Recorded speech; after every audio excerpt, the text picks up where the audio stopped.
কখনো পরিস্থিতির চাপ, কখনো ব্রেন ওয়াশ অর্থাৎ মস্তিষ্ক বিগড়ে দেওয়া এমন পরিস্থিতির মাঝে পড়ে অনেকেই ধর্মান্তরিত হয়েছেন হিন্দু ধর্ম থেকে। তাদের জন্য বড় বার্তা যোগী আদিত্যনাথের। রিপাবলিক নেটওয়ার্কের এডিটর ইন চিফ অর্ণব গোস্বামীকে দেওয়া সাক্ষাৎকারে বিস্ফোরক যোগী আদিত্যনাথ কি বললেন তিনি শুনুন। अगर कोई सच्चे अंतःकरण से वापस आना चाहेगा तो उसका स्वागत होना चाहिए। अगर सुबह का भोला सांझ को घर आ जाए तो उसको भटका नहीं बोलते। কনভার্সন বা ধর্মান্তরকরণ একটি জ্বলন্ত সমস্যা। এই খেলা নতুন নয়, সেই মোঘল আমল থেকেই চলে আসছে ধর্মান্তকরণের খেলা। যে সমস্যায় জেরবার দেশের বহু রাজ্যই। কখনো টার্গেট করা হয় কিশোর কিশোরীদের, তো কখনো লাভ জেহাদের নামে টার্গেট মহিলারা। কিন্তু মানুষকে মিথ্যে টুপি বেশি দিন পরিয়ে রাখা যায় না। এক সময় যারা হিন্দু ধর্ম ছেড়ে অন্য ধর্ম মেনে নিয়েছিল, এখন তাদের অনেকেই নিজেদের ভুল বুঝতে পেরে ফিরতে চান হিন্দু ধর্মে। রিপাবলিক মিডিয়ার এডিটর ইন চিফ অর্ণব গোস্বামীর মুখোমুখি হয়ে বিপথে যাওয়া মানুষদের স্বাগত জানালেন যোগী আদিত্যনাথ।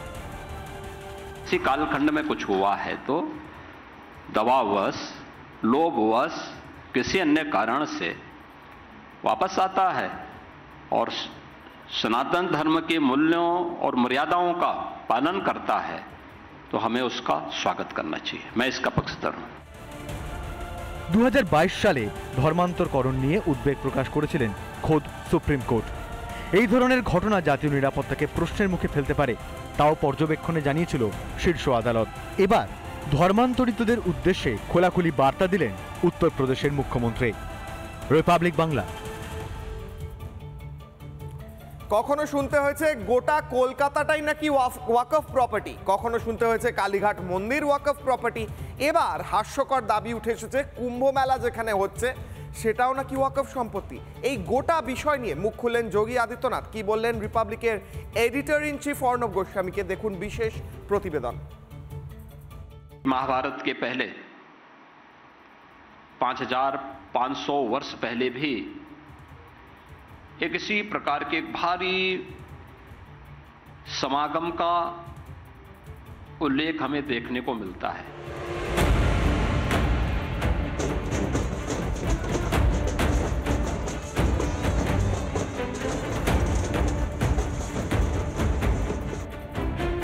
শুনলেন তো কি বললেন যোগী আদিত্যনাথ। কুম্ভের ভূমি পবিত্র ভূমি। এই ভূমির উল্লেখ রয়েছে মহাভারতে। আদি অনন্তকাল ধরে পৃথিবীর সবচেয়ে বড় ধর্মীয় সম্মেলন হয়ে থাকে এই প্রয়াগরাজেই। দেবতা ও অসুরেরা মিলে যে সমুদ্র মন্থন করেছিল তাতে উঠেছিল অমৃতের কুম্ভ। ওই সময় প্রয়াগরাজে গঙ্গা, যমুনা ও সরস্বতী নদীর সঙ্গমস্থলে হরিদ্বার গঙ্গায়, নাসিকের গোদাবরী এবং উজ্জয়িনীর শিপ্রা নদীতে 12 ফোঁটা অমৃত পড়ে। অথচ কিছুদিন আগেই কুম্ভের জমিকে বুক ফুলিয়ে ওয়াকফের বলে দাবি করেছিলেন এক মৌলানা। একবার শুনুন সম্প্রতি কি বলেছিলেন শাহাবুদ্দিন রাজভী। कि जो ज़मीन है, जिस ज़मीन पर ज़मीन के बहुत सारे हिस्से पर जो शामियाने तंबू वगैरह लगाए गए हैं, इंतज़ामात किए गए हैं, मेला लग रहा है, ये वक्फ की ज़मीन है और वहाँ के मुसलमानों की ज़मीन है। मगर दरियादिली देखिए मुसलमानों की कि मुसलमानों ने कुंभ के मेले की तैयारियाँ, शामियाने और पिंडाल, रोड और सड़कें और खड़ंजों पर कभी मना नहीं किया कि यहाँ पे मत लगाइए। তবে শুধু তো রাজভী নয়, মৌলানার মতোই একই সুর শোনা গিয়েছিল তৃণমূলের রথী মহারথীর গলায়। আপনি যেখানে নামাজ পড়বেন বা যারাই নামাজ পড়বে কোনো এক জায়গায়, সেটা that will be treated as Waqf property. যদি 20 জন, 25 জন, 15 জন, 5 জন রেগুলারলি নামাজ পড়ে, সেটা ওয়াকফ প্রপার্টি বলে ট্রিট করা হবে। এমন চলতে থাকলে তো আজকাল বা পরশু নিজের বাড়ি, নিজের তুলসীতলাও ছাড়তে হবে সনাতনীদের। 20 থেকে 25 জন একজোট হয়ে 5 বার নামাজ পড়লেই নাকি সেই সম্পত্তি ওয়াকফের।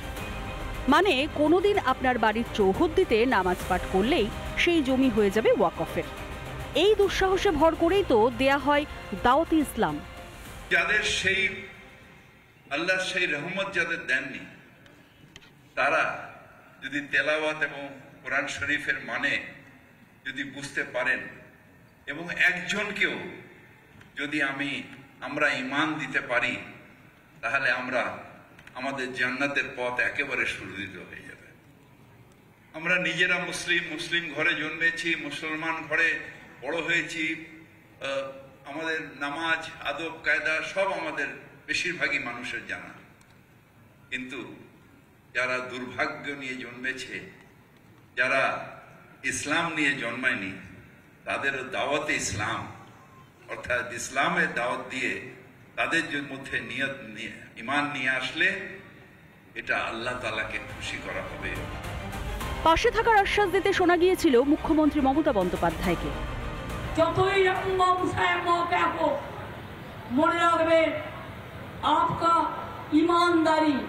আপনাদের ইমানদারি আমাদের বাংলায় মামাটি মানুষকে অনেক শান্তিতে রেখেছে, ভালো রেখেছেন।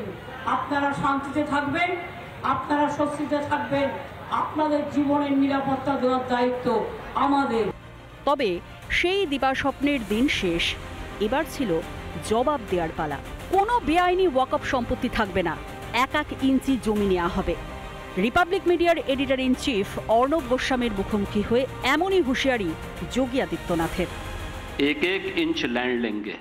उत्तर प्रदेश वक्फ अधिनियम में संशोधन किया है, पूरी 1369 फसली से लेकर के अब तक की एक राजस्व के अभिलेख की जांच करवा रहे हैं, और जिसको भी वक्फ के नाम पे कब्जा किया होगा उस 1 इंच लैंड को लेकर के वापस करेंगे और गरीबों के मकान बनाएंगे, सार्वजनिक संस्थाएं अस्पताल बनाएंगे।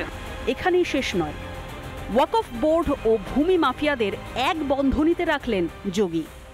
जहां तक आपने वक्फ की बात की है जी, मैं तो कभी कभी आश्चर्य होता है ये वक्फ बोर्ड है या कोई माफियाओं का बोर्ड है, भू माफियाओं का बोर्ड बन गया।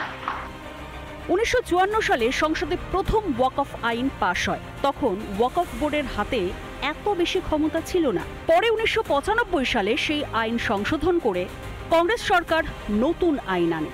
তাতে ওয়াকফ বোর্ডকে কার্যত একচ্ছত্র ক্ষমতা দেয়া হয়। ভারতের বাইরে বিশ্বের আর কোনো দেশেই কোনো ধর্মীয় বোর্ডের হাতে এত ক্ষমতা দেয়া হয়নি। যদিও এবার সেই ওয়াকফ বিলে একাধিক সংশোধন আনতে চলেছে কেন্দ্র। তবে মহাকুম্ভের আগে যোগীর এই বার্তা ঘুম ওড়াবে অনেকেরই। রিপাবলিক বাংলা। নানা ধরনের কন্টেন্ট দেখার জন্য লাইক করুন, শেয়ার করুন আমাদের ফেসবুক পেজ, সাবস্ক্রাইব করুন আমাদের ইউটিউব চ্যানেল। পাশাপাশি অন্যান্য ব্রেকিং নিউজের জন্য অবশ্যই চোখ রাখুন রিপাবলিক বাংলায়।